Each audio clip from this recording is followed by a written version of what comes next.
watch me.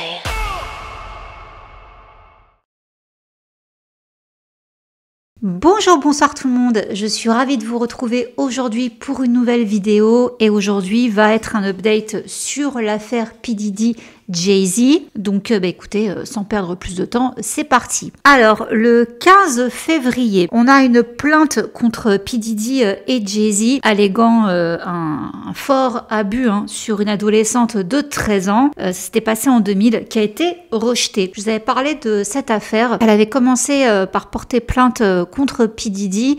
Elle expliquait que ça s'était passé à la soirée des MTV Video Music Awards de 2000. C'était la fameuse soirée où P. Diddy était en compagnie de Jennifer Lopez. Et elle avait expliqué qu'elle s'était retrouvée seule dans cette soirée et qu'à un moment donné, elle s'était sentie groggy, qu'elle était allée dans une pièce pour se reposer et que là, P. Diddy, accompagné d'un homme et d'une femme, avait abusé d'elle. La femme, elle avait juste regardé et un peu plus tard, elle a déclaré que le second homme était donc Jay-Z. Donc cette jeune femme qui n'a pas donné son identité, donc qu'on appelle Jane Doe, elle a volontairement retiré sa plainte le mois dernier. Les termes dans les documents indiquaient que ce rejet étant avec préjudice, la plainte ne peut être déposée à nouveau sous sa forme actuelle. Donc on a Roc Nation, la société de divertissement de Jay-Z, qui a publié une déclaration signée de sa main, qualifiant ce rejet de victoire. Alors, je vous cite, Les allégations frivoles, fictives et effroyables ont été rejetées. Cette action civile était sans fondement et n'a jamais abouti. L'histoire fictive qu'ils ont créée était risible, si ce n'était la gravité des accusations. Le traumatisme que ma femme, Beyoncé, mes enfants, mes proches et moi avons subi ne peut être ignoré. Les tribunaux doivent protéger les innocents contre les accusations sans la moindre preuve, que la vérité triomphe pour toutes les victimes et les personnes faussement accusées. Et l'avocat de Jay-Z a souligné dans une déclaration que l'affaire n'aurait jamais dû être portée. En s'opposant à des allégations odieuses et mensongères, Jay-Z a fait ce que peu de gens peuvent faire. Il a résisté, n'a jamais transigé, n'a jamais payé un centime, a triomphé et a blanchi son nom. Alors, comme je vous disais donc, cette jeune femme, elle avait porté plainte en décembre contre Jay-Z. Tout de suite, il avait nié ses allégations. Il avait même dit qu'il avait été victime de chantage pour tenter de parvenir à un accord. Donc, selon lui, l'avocat de tous ses plaignants, Tony Buzbee, aurait tenté de lui faire de l'extorsion. Et ce qui n'arrangeait pas l'histoire, c'est que dans les dépositions de Jane Doe, il y avait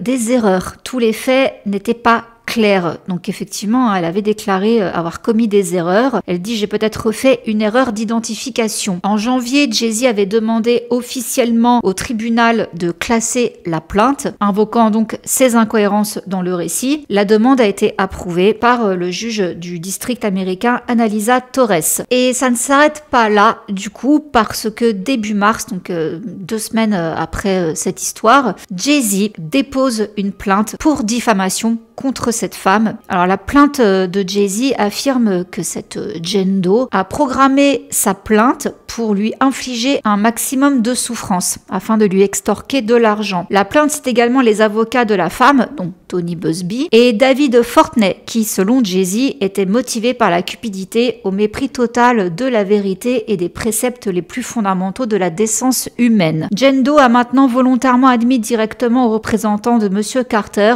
Jay-Z, que l'histoire diffusée devant le tribunal et à la télévision mondiale n'était que cela, une fausse histoire malveillante. Elle a admis que Jay-Z ne l'avait pas agressé et que c'était bien Tony Buzbee lui-même qui l'avait poussé à poursuivre la fausse version de l'agression par Jay-Z afin d'obtenir un salaire maximum. Pushed me towards going forward with him. With Jay-Z? Busby did? Yeah. Do you know why? No. They say that they have you on tape denying that Jay-Z assaulted you. Is that true? No. They don't. I've never said that. Okay. Did they also say that you told them, and they have it on tape, that I, Tony Buzbee, told you to came up with this plan and told you to say that Jay-Z assaulted you so you would get more money? No. And so They asked for her to be interviewed. The interview occurred, and the tape speaks for itself. Jane Doe said in this court filing, although I ultimately chose not to pursue them, I stand by my claims. Anne says that she felt intimidated and terrified at being confronted by the private investigator. En réponse, Tony Buzbee, il a publié un communiqué. Voici ce qu'il déclare. Les enquêteurs de Jay-Z ont harcelé, menacé cette pauvre femme à plusieurs reprises pendant des semaines, essayant de l'intimider et de la faire revenir sur sa version des faits. Elle ne l'a pas fait et ne le fera pas. Au contraire, elle a répété à plusieurs reprises qu'elle maintenait ses affirmations. Ces mêmes enquêteurs ont été filmés en train de proposer de payer des personnes pour me poursuivre, moi et mon cabinet. Après avoir parlé à Jane Doe aujourd'hui, il semble que les citations qui lui sont attribuées dans la plainte soient entièrement inventées ou qu'ils aient parlé à une personne qui n'est pas Jane Doe. Il ajoute, il s'agit simplement d'une nouvelle tentative d'intimidation et de harcèlement envers cette pauvre femme que nous traiterons en temps voulu. Bon voilà, je vous cache pas que c'est un petit peu le bazar cette histoire. Je me souviens quand même avoir vu en vidéo que l'avocat de Jay-Z, il avait quand même assez bien démonté l'histoire de cette Jane Doe en montrant par A plus B pourquoi ce n'était pas possible que ce soit Jay-Z. Au-delà des incohérences dans son récit, il avait montré qu'en fait Jay-Z n'était pas sur les lieux. Donc bon, j'avoue que tout ça mis bout à bout, je suis pas vraiment étonnée si vous voulez que ça ait été rejeté quoi. Bon, pour autant, P. Diddy, lui ça s'arrange pas de son côté, hein. La jeune femme par contre maintient que lui, oui, c'est vraiment lui. Ça c'est une autre affaire, hein. De toute façon lui il est dans la mouise jusque là. Et ça ne s'arrête pas d'ailleurs pour lui. 34 poursuites qu'il a P. Diddy contre lui. Le procès a lieu dans 2 mois, ça se rapproche. Hein. Suite à ce rejet donc de cette plainte, bon bah direct, hein, son équipe juridique à P. Diddy a publié un communiqué clamant son innocence. Depuis des mois, nous voyons de nombreuses affaires déposées par des individus se cachant derrière l'anonymat, portées par un avocat plus préoccupé par les gros titres que par le bien fondé juridique. Tout comme cette accusation, les autres s'effondreront car elles sont dénuées de fondement. Ce n'est que la première d'une longue série qui ne tiendra pas devant un tribunal. Il y a quand même quelque chose, je trouve, qui est assez révélateur. C'est le 24 février, un de ses avocats l'a lâché. Il abandonne cette affaire criminelle. Il s'agit de Anthony Rico. Il a déposé une requête surprise pour se retirer de la défense de P. Diddy. Il fait partie d'une équipe de 6 avocats qui bossent pour P. Diddy, déclarant « En aucun cas, je ne peux continuer ». Il est respectueusement, mais malheureusement demandé au tribunal d'accorder la réparation demandée. Il ne sera retiré officiellement de l'affaire qu'une fois la décision approuvée par un juge sur la base d'un motif valable pour accéder à une telle demande. Il affirme qu'il existe des raisons suffisantes liées aux protections offertes par le secret professionnel d'avocat, justifiant la brièveté de sa demande de retrait. Des raisons suffisantes, oui. Donc je me demande vraiment ce qui s'est passé. Il en faut beaucoup pour le choquer parce qu'il a défendu pas mal de criminels, notamment des personnes qui se trouvaient dans le couloir de la mort. Il a réussi à faire sauter des peines de mort pour les transformer en prison à perpétuité. Cet avocat Rico a représenté des terroristes dans le cadre de ses fonctions. Alors attention, là on est sur du lourd. Il a été avocat dans les affaires de complot contre Omar Abdelrahman et Oussama Ben Laden pour l'attentat du World Trade Center. En 2001, il a défendu Ben Laden, affirmant que le terroriste ne devait pas être poursuivi car il n'était pas en mesure de se défendre correctement. Il ne se trouvait pas aux States à ce moment-là. Donc dans la foulée, il a défendu les associés de Ben Laden, dont Mohamed Odeh, reconnu coupable d'avoir fomenté des attentats à la BOMBE contre les ambassades américaines au Kenya et en Tanzanie. Je ne sais pas si cette vidéo va être monétisée avec les mots que j'emploie. Grâce à sa défense, Odeh a évité la peine de mort et a été condamné à la réclusion criminelle à perpétuité. Il avait précédemment déclaré à propos de l'organisation avoir connaissance de l'appartenance d'une personne à Al-Qaïda n'est pas un acte criminel. De nombreux membres d'Al-Qaïda ne sont pas impliqués dans des activités criminelles. Mais c'est pour vous dire, voilà, cet avocat Rico, le genre de personne qu'il défend. De vous dire que dans l'affaire P. Diddy, il préfère prendre la poudre d'escampette.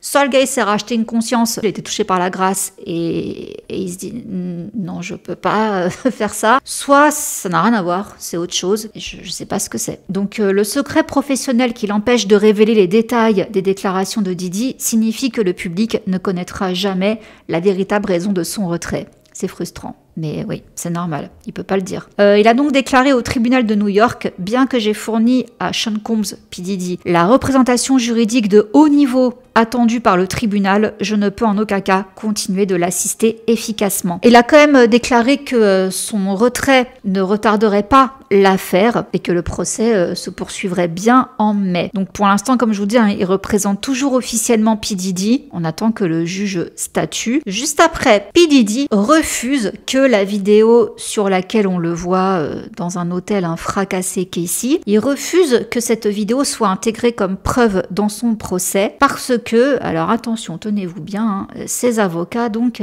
prétendent qu'ils ont pu constater que la bande de vidéosurveillance en question a été trafiquée et que c'est un montage destiné à l'accusé. La chaîne CNN est donc directement mise en cause. Je vous cite. La défense a confirmé par une analyse vidéo médico-légale des images de CNN que le gouvernement a fourni à cette cour et des images fournies par CNN en réponse à la citation à comparaître de la défense que toutes les séquences vidéo de CNN ont été substantiellement modifiées à des égards significatifs. Cela inclut de couvrir l'horodatage puis de changer la séquence.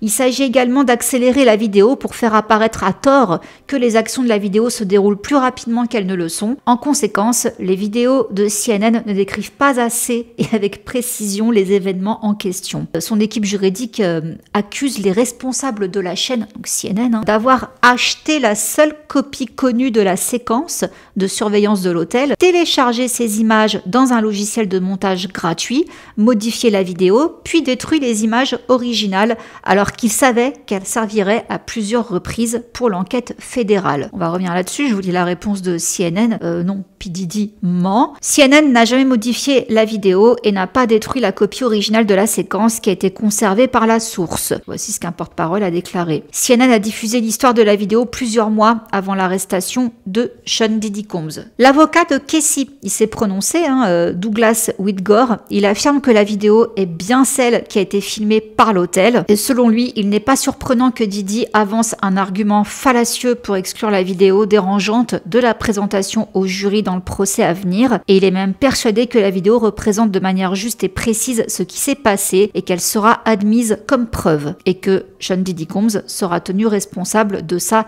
dépravation. Comment vous dire que quand j'ai vu ça, perso, je suis montée en l'air parce que je me suis dit mais c'est une blague ou quoi? Enfin, l'horodatage, ça a été accéléré, etc.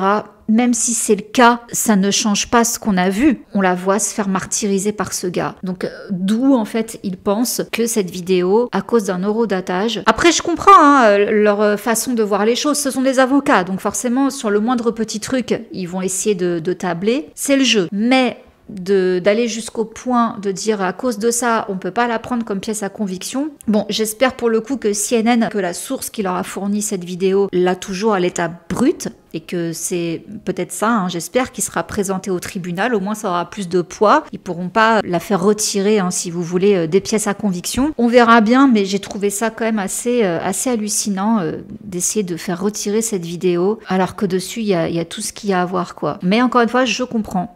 Si vraiment l'horodatage il est pas bon, que ça a été accéléré ou quoi, effectivement ça détériore du coup le matériel de base, donc ça peut être jugé irrecevable. Ok, bref, en tout cas, vendredi dernier, il y a eu une audience à New York parce qu'il y a eu encore, oui, ça s'arrête pas, un nouvel acte d'accusation où P. Diddy aurait contraint ses employés à travailler de longues heures et à garder le silence sur les abus dont ils étaient témoins sous la menace de violences physiques et psychologiques. Donc ces accusations se sont rajoutées au procès, c'est le 5 mai que le procès aura lieu. Et donc comme je vous dis, il y a eu une audience vendredi dernier. P. Diddy a semblé à l'aise et détendu, selon ce qu'on nous rapporte, souriant même. Il faisait coucou à ses soutiens, il y avait 2 de ses enfants et sa mère présents au tribunal fédéral de Manhattan et il dit que non. Il a plaidé non coupable par rapport à ça. Ok.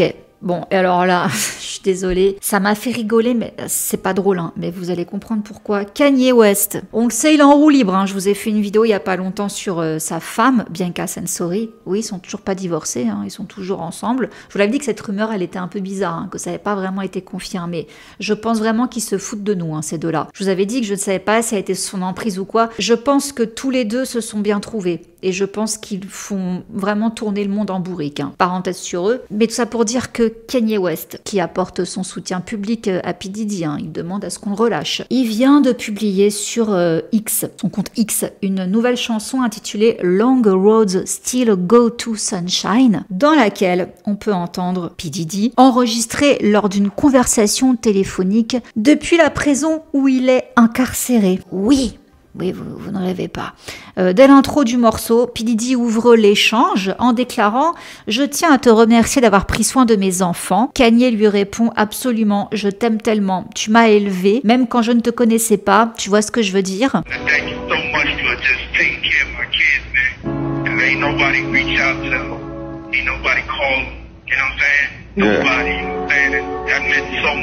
Et lors de cet échange, P. Diddy continue à exprimer sa profonde gratitude envers Kanye West. Oui, selon lui, ces derniers, livrés à eux-mêmes depuis son arrestation, n'auraient reçu aucune aide extérieure. Je cite, « Personne ne les a contactés, personne ne les appelle ». Déplore P. Diddy. Donc apparemment Kanye West, il est là pour eux. Il dit à l'égard de ceux qui l'accusent, qui s'acharnent contre lui, ils ne pourront pas réussir et ils ne réussiront pas. Je vais me battre et je serai à tes côtés. Tu es en première ligne, ce truc est vicieux, vicieux, vicieux, alors fais attention à toi. Voici donc tous les conseils de P. Diddy à Kanye West et il l'encourage même à remonter sur scène. Par rapport à son avenir, il est confiant, hein, il conclut en promettant qu'ils auront des années et des décennies pour se battre contre ceux qu'il considère comme ses adversaires de l'ombre. Alors, un des fils de P. Diddy, Christian King Combs, ainsi qu'une autre artiste, Jasmine Williams, sont également de la partie. Et surtout, North West, la fille de Kanye et de Kim Kardashian. Ouais, il a